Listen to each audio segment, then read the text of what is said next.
Dealing with a broken Manfrotto Vicus panel, I searched for a second one to add to my key white. Satisfied with my Amaran 60d and White Dome 2 combo, I looked for something small, easy to use and compact. Eventually, I decided on a 60d and a White Dome Mini SE. The first is praised as one of the best budget whites, rivaling the bigger Amaran models, and the second seemed easy to assemble and move around based on Amaran's presentation. For those not knowing, Amaran is Aperture steel grade, more budget-friendly series, and while the S version of the 60D came out lately, I took advantage of a discount on the previous model. Box. I got both items from a local retailer and they arrived in a day. Oddly, the white and soft box came inside a Manfrotto shipping box, and inside that one is the 60D case, which I really appreciate as it partially resembles that of my Ronin DJI gimbal. I'm saying partially because the Ronin feels more premium. The case is wrapped in outer paper, which notes that the 60D uses Sidus link, and that means you can control a few of them together.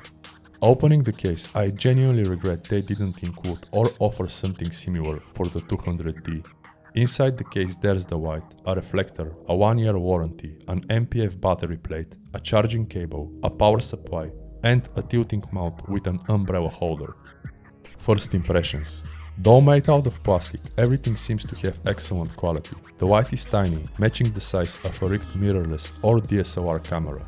It has a balance mount, which is the standard for various softboxes and modifiers. I also like the screen, which is similar to that of my 200D. Based on my research and experience with the latter, the white has a fan, which stays quiet. It's not that silent, but you won't be able to capture it with a WAV or dynamic mic like the Rode Procaster, which I'm currently using. The power brick is smaller than the 200Ds, but the cables are identical, and the white is very powerful.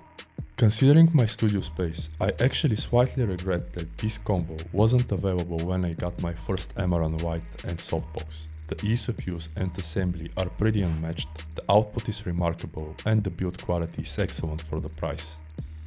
And while I am yet to release a long-term experience video with this and my other whites, I wonder if you agree. Also, whether and what kind of Amaran whites you use, feel free to let me know in the comments below. Otherwise, like this video if you enjoyed it, subscribe for more content like this, check my other works and books, and I'll see you in the next one. Thank you for your time.